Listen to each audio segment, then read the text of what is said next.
नमस्कार दोस्तों। विपक्षी दलों का आईएनडीए नामक जो एक धड़ा बनकर तैयार हुआ है और जो विपक्षी दल की एकता की बात की जा रही है, उसमें दरारें देखने को मिल रही हैं। संसद के अंदर ये दरारें बिल्कुल साफ सुथरी दिखाई देने लगी हैं, क्योंकि संसद चल तो रहा है, लेकिन वो चलने नहीं दिया जा रहा है। आप ये कह सकते हैं, जैसे ही संसदीय कार्यवाही शुरू हुई थी, इस बार का मॉनसून सेशन शुरू हुआ, तो विपक्ष ने पहली शर्त ये रख दी थी कि हम तभी इस बहस में और सभी दूसरी संसद की बहस में शामिल होंगे जब प्रधानमंत्री मणिपुर के मामले में अपना बयान देंगे। प्रधानमंत्री जब तक मणिपुर के मामले में नहीं बोलेंगे, संसद में वो नहीं बात करेंगे, तब तक हम इस पूरे संसद में बिल्कुल भी किसी बिल के ऊपर बहस नहीं करेंगे।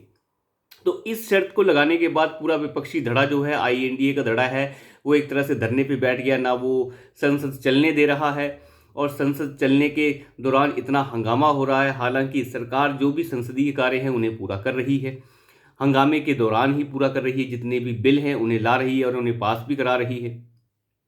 तो ये सारा ड्रामा चलता रहा।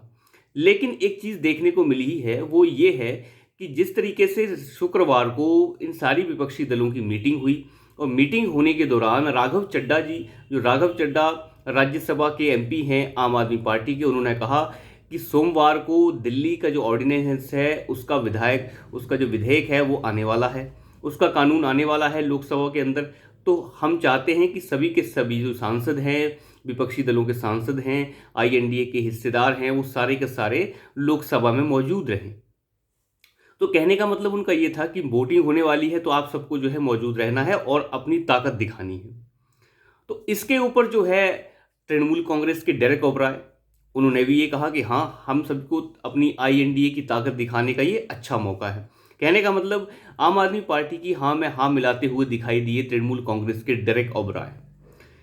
लेकिन इसका विरोध भी हुआ। इसका विरोध पहले तो कांग्रेस पार्टी से ही हुआ।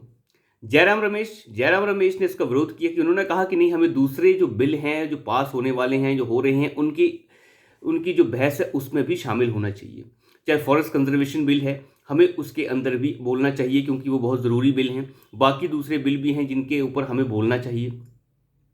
लेकिन जयराम रमेश की बात को जो है एक तरह से अनदेखा कर दिया गया। शशि थरूर भी एक दिन पहले बोल चुके थे कि हमें दूसरे बिलों के अंदर भी अपनी बहस जो है करनी चाहिए, और दूसरे बिलों का विरोध भी हमें करना चाहिए। हम एक बिल का विरोध क्यों करें? तो कहने का मतलब यह था कि बहुत सारे विरोध अंदर ही अंदर देखने को मिले, कि आम आदमी पार्टी जिस विधेयक को पास कराने से रोकने के लिए इतने पापड़ बेल रही थी, अब वो पापड़ जो है सारे खराब होते दिख रहे हैं। मुस्लिम लीग के सांसद, उन्होंने ये कहा कि भारतीय जनता पार्टी के एक सांसद जल्द ही यूसीसी के ऊपर एक ड्राफ्ट ला रहे हैं, एक बिल लेके आ रहे हैं, तो उसके ऊपर बहस होगी, तो हमें उस समय उस बहस में शामिल होना पड़ेगा।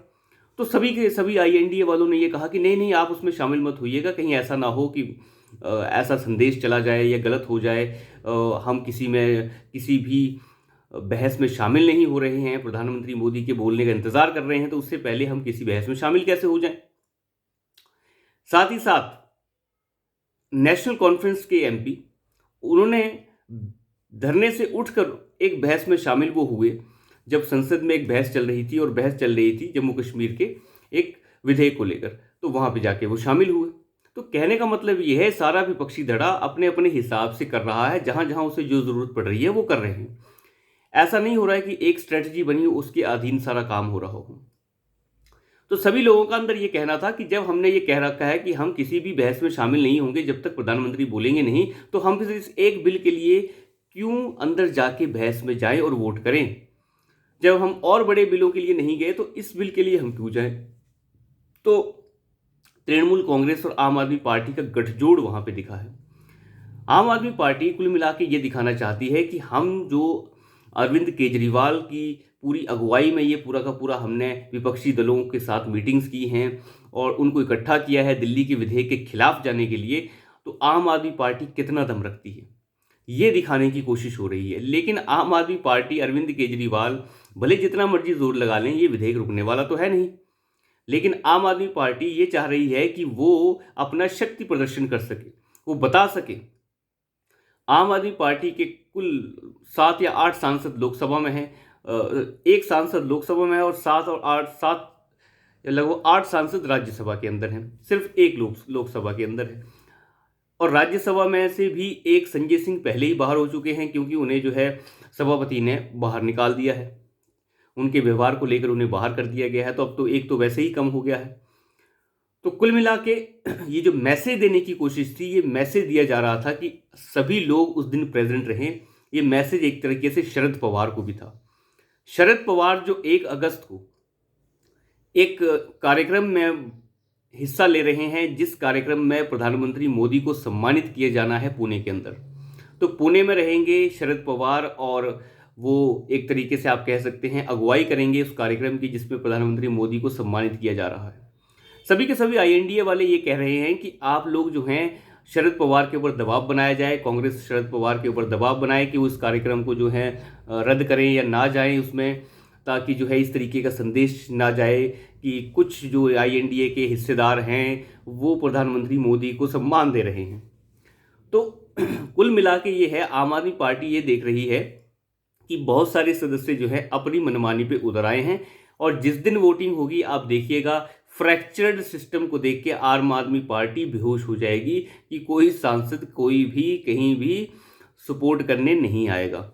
आम आदमी पार्टी के राघव चड्ढा ने तो ये भी कहा कि जो बीमार सांसद हैं राज्यसभा के, उन्हें लाने का प्रावधान प्रबंध भी करना चाहिए।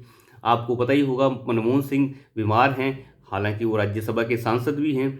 उसके बाद आप चले जाइए शिबू सोरेन झारखंड मुक्ति मोर्चा के मेंबर ऑफ पार्लियामेंट है राज्यसभा से, वो भी बीमार हैं, उन्हें लाने का प्रबंध किया जाना चाहिए। ऐसे और भी सांसद हैं जो कुछ इक्का दुक्का 4-5 सांसद जो अभी तबीयत से खराब चल रहे हैं, जो जिन्हें राघव चड्ढा चाह रहे हैं कि उन्हें भी लेकर आया जाए। तो कुल मिला के हो क्या रहा है कि आम आदमी पार्टी अब बेचैन है और पूरी तरीके से सोच रही है कि कैसे सभी राज्यसभा सांसदों को जोड़ कर रखा जाए। लेकिन अरविंद केजरीवाल अब ये नहीं जानते हैं कि भले ही जोड़ तोड़ कितनी भी कर ली जाए, ये बिल तो रुकने वाला नहीं है। लेकिन सबसे बड़ी चीज़, वो बिल रोकना नहीं चाहते, वो चाहते हैं कि शक्ति प्रदर्शन हो सके। उन्हें पता है बिल तो नहीं रुकेगा, लेकिन शक्ति प्रदर्शन करना चाहते हैं। लेकिन उन्हें अभी ये भी अंदाज़ा नहीं है कि शक्ति प्रदर्शन बहुत मुश्किल होने वाला है। शरद पवार अपनी पार्टी को बचाने के लिए और सुप्रिया सूले को राजनीतिक तौर पर खड़ा करने के लिए भारतीय जनता पार्टी के साथ आने के लिए तैयार है। हालांकि भारतीय जनता पार्टी उन्हें नहीं ले रही है वो बात अलग है, लेकिन वो कोई ऐसा काम नहीं करना चाहते जिससे उनकी वजह से ऐसी इमेज उनकी पॉलिटिकल खराब हो जाए कि आने वाले टाइम पे उनकी बेटी सुप्रिया सूले के लिए सारी की सारी संभावनाएं ही खत्म हो जाएं।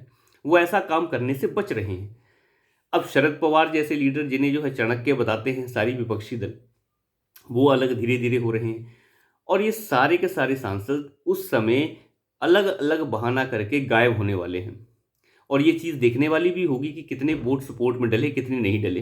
कम से कम अरविंद केजरीवाल को ये तो पता चलेगा कि उनके साथ है कौन, कोई नहीं है उनके साथ। और सबसे बड़ी चीज़ जो इसमें देखने वाली है वो ये है कि आम आदमी पार्टी के गोपाल राय ने ये कह दिया कल कि हमारा गठबंधन जो हुआ है वो सिर्फ लोकसभा चुनाव के लिए हुआ है, हमारा गठबंधन बाद के लिए नहीं हुआ है।